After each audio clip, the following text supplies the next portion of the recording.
మనస్ఫూర్తిగా దీన్ని ముందుకు తీసుకెళ్ళి ఆర్థిక ఇబ్బందులు ఎన్ని వచ్చినా కానీ, అంటే నాకు పొలిటికల్గా పేరు ఉండొచ్చు, దేశవ్యాప్తంగా నేను తెలిసి ఉండొచ్చేమో, కానీ సినిమా పరంగా వచ్చేటప్పుడు నేను చాలా హీరోస్తో కంపేర్ చేస్తే వెరీ వాళ్ళందరికంటే చాలా తక్కువ నేను. సో దానికి ఉండే ఇబ్బందులు దానికి ఉంటాయి. మిగతా వాళ్ళకి బిజినెస్ అయినందుకు నాకు బిజినెస్ అవ్వదు, వాళ్ళకి వచ్చినందుకు నాకు రాకపోవచ్చు. ఎందుకంటే నా దృష్టి, నా కాంపిటేటివ్నెస్ ఎప్పుడు నేను సినిమాల మీద పెట్టలేదు. నేను ఇప్పుడు సొసైటీ పొలిటికల్ ప్రాసెస్ పెట్టాను, కానీ ఎప్పుడు సినిమా మీద నేను ఎంత ఉండాలనేది నేను ఎప్పుడు పెట్టలేదు. నేను ఎప్పుడు చాలాసార్లు మన నాగేంద్ర కానీ మిగతా మన సూపర్ హిట్ మన కీర్తిశేషులు బిఆర్ రాజు గారు చనిపోయారు, ఆయనకి ఇంటర్వ్యూస్లో కూడా ఉంటుంది. ఈ చిత్ర పరిశ్రమ చాలామంది హీరోస్ ఉంటారు, వాళ్ళలో నేను వన్ ఆఫ్ ది హీరో అంతే.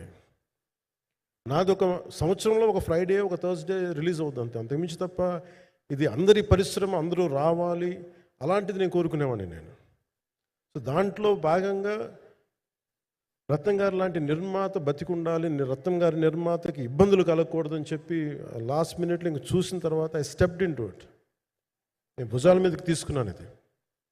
క్లైమాక్స్ని ఎలా భుజాల మీదకి అంటే, ఎందుకంటే ముఖ్యంగా ఇక్కడ ఇది ఇంకొక బలమైన స్టార్ కాస్టింగ్ చాలా బాగా చేశారు ఆయన. ముఖ్యంగా బాబీ డియోల్ గారిని అంటే ఈరోజు చూస్తుంటే నాకు అదే అనిపించింది. ఈరోజు మన ప్రెస్ మీట్ కూడా నేను వచ్చాను. అందరూ ఎంత బిజీగా ఉన్నారని కొన్ని రాత్రుల నుంచి నిద్రలేదు. మన మనోజ్ పరమహంస గారికి కానీ, రత్నం గారికి కానీ, జ్యోతి గారికి కానీ, పాపం ఈ సినిమా ప్రమోషన్ సింగిల్ హ్యాండెడ్గా పాపం నిధి అగర్వాల్ భుజాల మీద వేసుకొని నాకే బాధ అనిపించింది. పాపం ఒక అమ్మాయి తన కెరీర్ తను చూసుకోవాల్సిన అమ్మాయి కూర్చోబెట్టి నాకే సిగ్గు అనిపించింది. I have to truly appreciate you. అంటే చాలాసార్లు పాపం అన్నీ వెళ్తూ ఉంటే నాకు ఇదేంటి సినిమాని అనాథలా వదిలేశారండి అనిపించింది. సో నాకేమనిపించింది, ఈ సినిమాకి ఎవరు అనాథలా వదలలేదు, నేను ఉన్నానని చెప్పడానికి వచ్చాను ఈ రోజున. ఎందుకంటే నేను కోట్లాది మంది ప్రజలకి అండగా ఉండేవాడిని, దేశంలో ఉండే సమస్యలకి స్పందించేవాడిని. అలాంటిది తెలుగు సినిమాకి, నా సినిమాలకి మీకు తెలుసు గతంలో ఎన్నిసార్లు ఇబ్బందులు పెట్టారు. అదే మన ప్రభుత్వం అక్కడికి రాగానే వెంటనే సాధారణంగా హృదయ కవాటాలు తెరిచి మరి ఆహ్వానించాం. ఏమీ కృతజ్ఞత కూడా ఆశించలేదు. అంత చిత్ర పరిశ్రమను అంత గుండెల్లోకి తీసుకుంటాం. అలాగే దీనికి సంబంధించి అలాంటిది నా సినిమాని నేను ఎందుకు వదిలేస్తాను?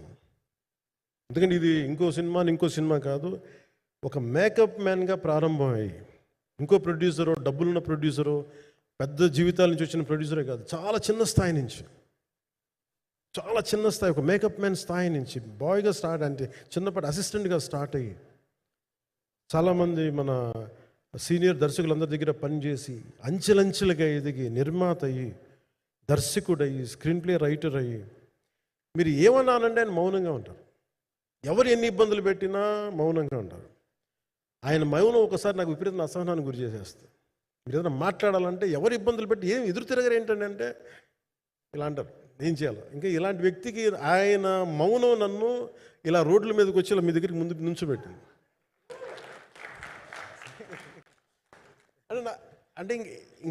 అంటే ఆయన ఏంటంటే చెప్తారు, ఆయన మౌనం అంటే రమణ మహర్షి నుంచి బాగా నేర్చుకున్నట్టున్నారు. మౌనం అన్నిటికీ సమాధానం.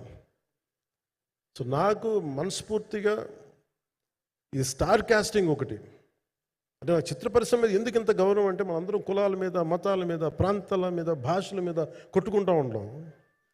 But any film industry take in this world, especially Indian film industry, దీనికి there is no caste discrimination, there is no region discrimination, there is no religion discrimination, nothing.